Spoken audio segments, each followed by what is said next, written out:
한양 종로 뒷골목은 해질녘이면 붉은 먼지가 피어올랐다.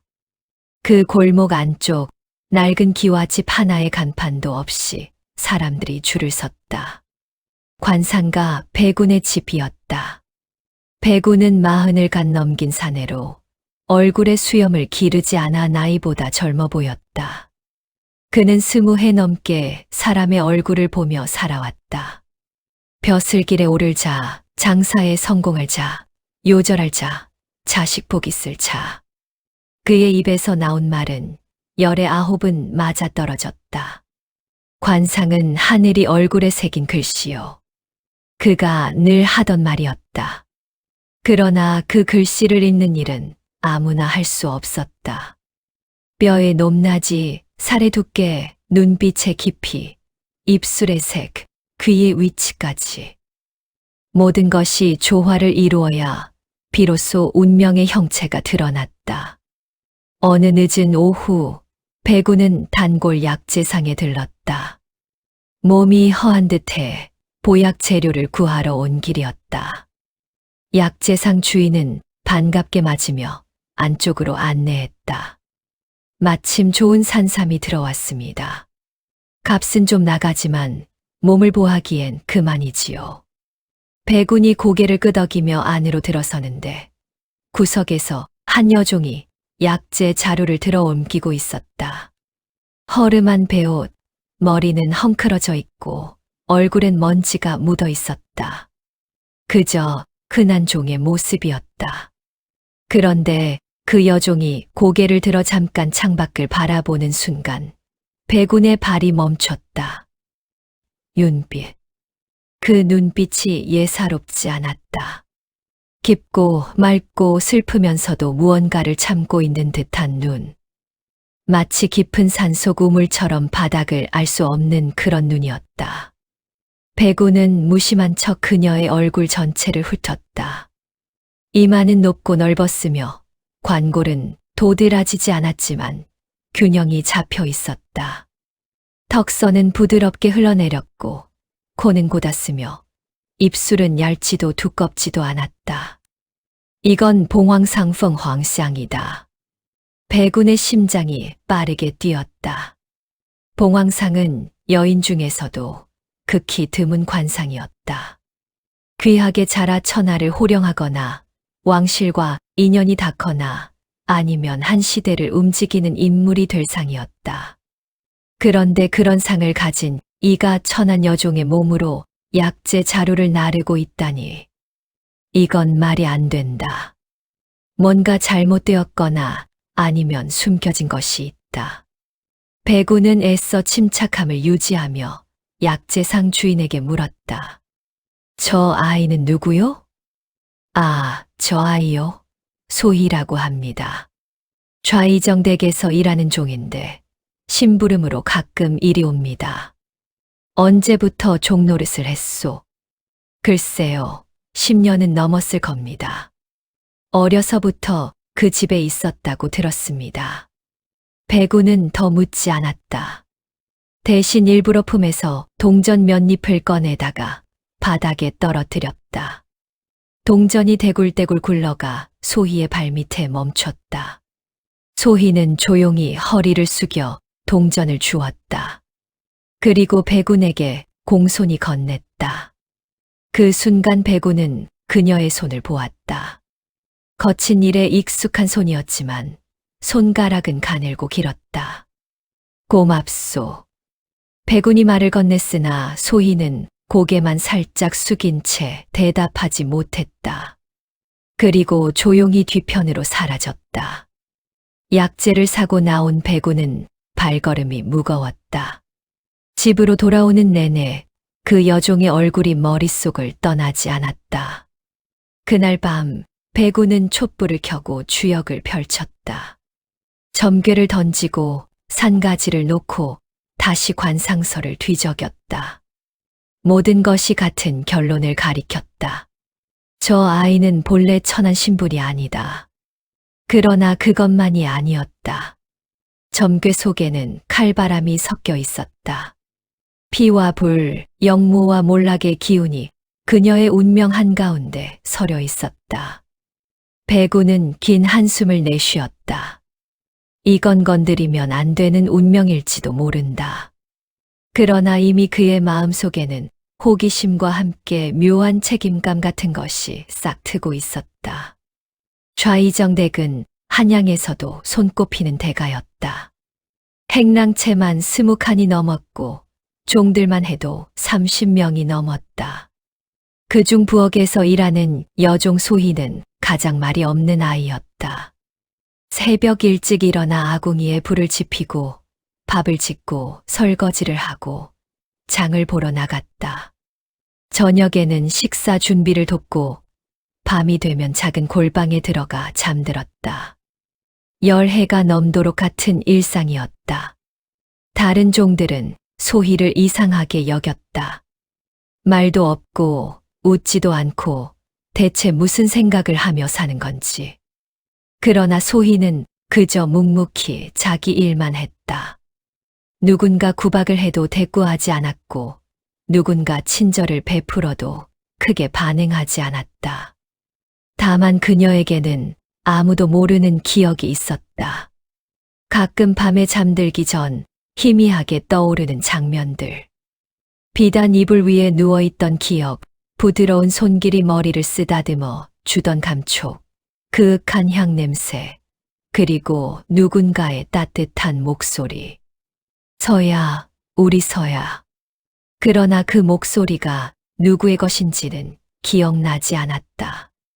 그리고 그 기억 끝에는 언제나 불이 있었다. 활활 타오르는 불, 비명, 그리고 어둠. 소희는 그 기억을 애써 지우려 했다. 그것은 꿈이거나 아니면 미친 상상일 뿐이라고 스스로를 다독였다. 천한 종년이 비단 이불을 덮고 잔다는 것은 말이 안 되는 일이었으니까. 한편 배구는 소희의 뒤를 조사하기 시작했다. 먼저 좌이정 댁 주변 사람들에게 물었다. 소희가 언제부터 그 집에 있었는지, 어디서 왔는지. 10여 년 전쯤 대감께서 데려오셨다고 들었습니다. 그때 7, 8살쯤 되었을 겁니다. 어디서 데려왔는지는 아시오? 그건 아무도 모릅니다. 대감께서 직접 데려오셨으니까요. 배구는 좌이정과 관련된 기록을 뒤지기 시작했다. 그러다가 10여 년 전 한양을 뒤흔들었던 큰 사건 하나를 떠올렸다. 영모 사건. 당시 영의정을 지낸 윤대감 일가가 영모를 꾸몄다는 혐의로 삼족이 멸해졌다. 남자들은 모두 참수되었고 여자들은 관비로 끌려가거나 노비로 팔려나갔다. 배구는 사헌부 서고에 몰래 들어가 그때의 기록을 훔쳐보았다. 그 속에는 윤대감 일가의 명단이 적혀 있었다. 그리고 마지막 줄에 이런 문구가 있었다. 막내딸 윤서인의 당시 7세, 화재 당일 행방불명. 배군의 손이 떨렸다. 윤서 소희 나이도 맞고 시기도 맞는다. 그는 다시 소희의 관상을 떠올렸다. 봉황상. 영모로 몰락한 명문가의 혈통이라면 그 관상이 설명이 되었다. 그렇다면 좌이정은 그 아이를 숨겨준 것인가? 아니면 그저 우연히 데려온 것인가? 배구는 혼란스러웠다. 이 진실을 알아낸 것은 좋았지만 이제 무엇을 해야 할지 알 수 없었다. 며칠 뒤 배구는 다시 약재상에 갔다. 그리고 운 좋게 소희와 마주쳤다. 이번에는 아무도 없는 골목길이었다. 잠깐 이야기 좀 하고 싶소. 소희는 고개를 들었다. 처음으로 그녀의 눈이 배군을 똑바로 바라보았다. 왜 저를 찾으십니까? 당신에 대해 알고 싶은 게 있소. 저는 그저 종일 뿐입니다. 혹시 어릴 적 기억나는 것이 있소? 불이 났던 일, 혹은 다른 집에 있었던 일. 소희의 얼굴이 굳어졌다. 그녀는 한 걸음 뒤로 물러났다. 무슨 말씀을 하시는 겁니까? 백우는 더 이상 묻지 않았다. 그녀가 두려워하고 있다는 것을 알았기 때문이다. 미안하오. 괜한 질문을 했소. 소희는 아무 말 없이 돌아섰다. 그러나 그녀의 뒷모습에서 백우는 알 수 있었다. 그녀도 자신의 과거를 알고 있거나 적어도 의심하고 있다는 것을. 그날 밤 백우는 결심했다. 이 아이를 지켜야 한다. 이 진실이 세상에 알려지면 그녀는 다시 희생양이 될 것이다. 소문은 빠르게 퍼졌다. 종로에 봉황의 상을 지닌 여종이 있다더라.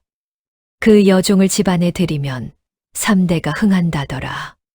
처음에는 점술에 관심 있는 양반 몇이 관심을 보이는 정도였다.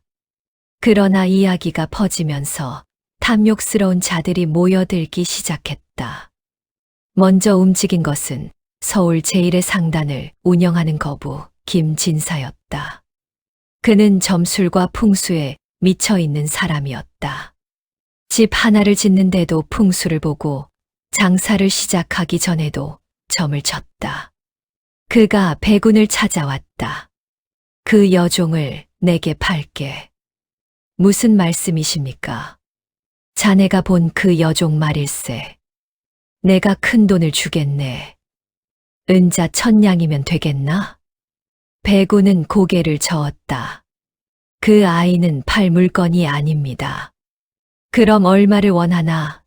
2000냥, 3000냥. 돈의 문제가 아닙니다. 김진사의 얼굴이 굳어졌다. 관상쟁이 주제에 건방지군. 좋아, 내가 다른 방법을 쓰겠네. 얼마 지나지 않아 또 다른 인물이 나타났다. 병조판서 이대감이었다. 그는 권력욕이 강한 사람으로 왕실과 인연을 맺어 세도를 키우고 싶어 했다. 그 여종이 정말 봉황상을 가졌다면 내 아들의 첩으로 들여야겠다. 그리하면 우리 집안에 귀한 자손이 태어날 것이 아닌가. 이 대감은 백운을 직접 부르지 않고 대신 좌의정에게 압력을 넣기 시작했다. 소희라는 여종을 내게 넘기시오. 값은 후하게 치를 것이오. 좌의정은 난감해했다. 소희를 보호해온 것은 사실이었지만 병조판서의 압력을 무시하기도 어려웠다. 그러던 어느 밤 사건이 터졌다. 소희가 심부름을 마치고 저택으로 돌아가는 길에 괴한 3명이 나타났다. 그들은 거친 손으로 소희의 팔을 붙잡았다. 조용히 따라와. 다치고 싶지 않으면. 소희는 소리를 지르려 했지만 입이 막혔다. 그녀는 필사적으로 저항했지만 힘으로는 당해낼 수 없었다. 바로 그때 어둠 속에서 누군가가 나타났다. 백운이었다. 그 아이를 놓으시오. 괴한들은 비웃었다. 관상쟁이 주제에 여기서 뭘 하나. 마지막으로 경고하오. 그 아이를 놓으시오. 괴한 하나가 칼을 빼들었다. 백운은 무기가 없었다. 그러나 그는 물러서지 않았다. 대신 품에서 부싯돌과 화약 주머니를 꺼내 바닥에 던졌다. 불이야. 순간 불꽃이 튀고 연기가 피어올랐다. 괴한들이 놀라 뒤로 물러서는 사이 백운은 소희의 손을 잡고 달렸다. 둘은 골목을 빠져나와 한참을 달렸다. 숨이 턱까지 차올랐을 때 백운은 한 빈집 안으로 소희를 끌어들였다. 괜찮소. 소희는 숨을 헐떡이며 고개를 끄덕였다. 그러나 그녀의 손은 떨리고 있었다. 대체 왜 이러는 겁니까? 왜 사람들이 저를? 백운은 한참을 망설이다가 조심스럽게 입을 열었다. 당신은 그저 평범한 종이 아니오. 무슨 말씀입니까? 당신의 관상은 하늘이 내린 것이오. 그래서 사람들이 당신을 차지하려 하는 것이오. 소희는 고개를 저었다. 나 같은 천한 몸에 무슨 운명이 있다는 겁니까? 배구는 그녀의 눈을 똑바로 바라보았다. 아가씨의 운명은 주인이 정하는 것이 아닙니다. 하늘이 정한 것이오. 소희의 눈에 처음으로 눈물이 맺혔다. 배구는 골방에 앉아 밤새 잠을 이루지 못했다. 앞에는 두 개의 길이 놓여 있었다. 하나는 소희의 신분과 관상을 권력가에게 팔아넘기는 것. 김진사든 이 대감이든 아니면 궁궐의 내관이든 누구에게라도 이 정보를 넘기면 배구는 평생 먹고 살 재산을 손에 넣을 수 있었다. 은자만냥, 아니 그 이상도 가능했다. 또 하나는 소희를 지키는 것. 그러나 그것은 곧 권력가들과 맞서는 일이었다. 관상쟁이 하나가 감당할 수 있는 일이 아니었다. 배구는 죽은 스승의 얼굴을 떠올렸다. 스승은 배군에게 관상술을 가르치며 늘 이렇게 말했다. 관상은 사람을 살리기 위해 있는 것이지 팔아먹기 위해 있는 것이 아니다. 내가 본 운명으로 누군가를 구할 수 있다면 그것이 하늘이 너에게 준 책임이니라. 배구는 긴 한숨을 내쉬었다. 스승님, 제자가 욕심을 부리지 않겠습니다. 다음 날 새벽 배구는 소희를 찾아갔다. 그녀는 좌이정댁 부엌에서 여전히 일하고 있었다. 배구는 조용히 그녀를 불러내 뒷마당 구석으로 데려갔다. 오늘 밤 이곳을 떠나야 하오. 무슨 말씀이십니까? 당신을 노리는 자들이 너무 많소. 이제는 좌이정 댁도 당신을 지켜줄 수 없을 것이오. 소희는 두려운 눈빛으로 물었다. 그럼 어디로 가란 말입니까? 일단 한양을 벗어나야 하오. 내가 아는 사람이 충청도에 있소. 그곳으로 가서 숨어 지내시오. 하지만 저는 망설일 시간이 없소. 배구는 품에서 작은 보따리를 꺼냈다. 안에는 은자 몇 냥과 노자돈, 그리고 한 장의 편지가 들어 있었다. 이 편지를 가지고 가시오. 충청도에 도착하면 중림서원 훈장을 찾으시오. 내 스승의 제자였던 분이오. 소희는 떨리는 손으로 보따리를 받았다. 왜 이렇게까지 하십니까? 저는 선생님과 아무 관계도 없는 사람인데. 배구는 잠시 말을 잇지 못했다. 그러다가 조용히 말했다. 당신에게는 알 권리가 있소. 무슨? 당신의 본래 이름은 소희가 아니오. 소희의 눈이 커졌다. 배구는 천천히 말을 이었다. 10여 년 전 영모로 몰려 멸문당한 윤 대감 댁이 있었소. 그 집 막내딸이 화재 당시 행방불명되었다는 기록이 있소. 그게 저와 무슨 상관입니까? 당신의 본래 이름은 윤서요. 소희는 그 자리에 주저앉았다.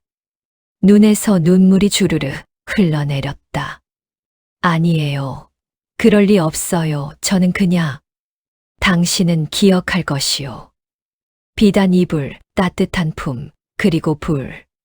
소희는 울음을 터뜨렸다. 10년 넘게 억눌러 왔던 모든 것이 한꺼번에 쏟아져 나왔다. 배구는 그녀의 어깨에 손을 얹었다. 울어도 좋소. 하지만 오늘 밤 자정 동대문 밖에서 만납시다. 내가 당신을 안전하게 내보내겠소. 그날 밤 배구는 소희를 데리고 몰래 한양을 빠져나갔다. 충청도로 가는 길은 멀고 험했지만 배구는 끝까지 그녀를 지켰다. 중림서원에 도착했을 때 훈장은 배군의 편지를 읽고 고개를 끄덕였다. 이 아이를 맡기겠네. 배군은 소희를 바라보았다. 이곳에서 조용히 지내시오. 언젠가 세상이 바뀔 날이 올 것이오. 소희는 눈물을 닦으며 고개를 숙였다. 선생님 감사합니다.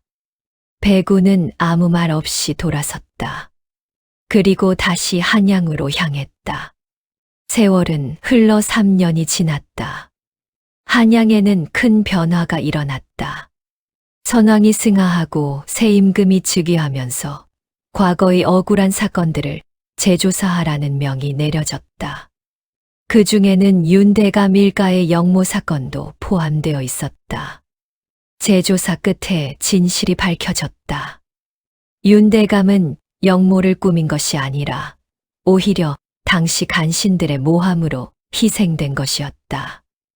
억울하게 죽은 이들의 명예가 회복되었고 몰수되었던 재산도 돌려주기로 했다.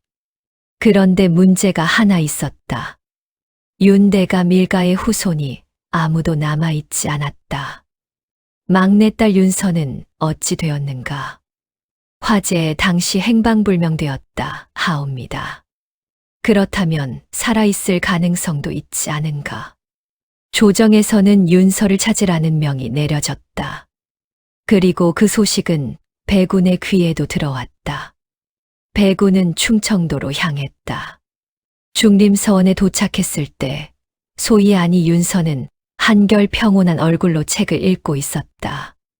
선생님, 윤서는 반갑게 배군을 맞았다. 3년 사이 그녀는 많이 변해 있었다. 더 이상 겁먹은 여종의 모습이 아니었다. 차분하고 품위 있는 여인으로 성장해 있었다. 배군은 조정의 소식을 전했다. 이제 한양으로 돌아가도 돼요. 당신의 신분은 회복될 것이요. 그러나 윤서는 고개를 저었다. 돌아가고 싶지 않습니다. 무슨 말이요? 제가 그곳으로 돌아가면 또다시 권력의 도구가 될 것입니다. 봉황의 상을 가졌다는 이유로, 명문가의 후손이라는 이유로. 하지만 저는 이곳에서 조용히 살고 싶습니다. 아이들을 가르치고 책을 읽고 평범하게 살고 싶습니다. 배군은 한참을 그녀를 바라보았다. 그리고 조용히 웃었다. 그것도 좋은 선택이요. 운명이란 반드시 따라야 하는 것이 아니라 스스로 선택하는 것이니까. 윤서도 미소 지었다. 선생님께서 가르쳐 주셨잖아요. 운명은 주인이 정하는 게 아니라고. 배군은 고개를 끄덕였다. 며칠 뒤 배군은 한양으로 돌아왔다. 그리고 조정에 이렇게 보고했다. 윤서는 찾을 수 없었습니다. 아마도 화재 당시 죽은 것으로 보입니다. 물론 거짓말이었다. 하지만 배군은 후회하지 않았다. 세월이 더 흘러 배군도 나이가 들었다. 어느 가을날 그는 우연히 충청도를 지나게 되었다. 그리고 멀리서 윤서를 보았다. 그녀는 중림서원에서 아이들을 가르치고 있었다. 소박한 옷을 입고 차분한 목소리로 글을 읽어주고 있었다. 그 모습은 평범했지만 그 어떤 귀부인보다 아름다웠다. 배군은 다가가지 않았다.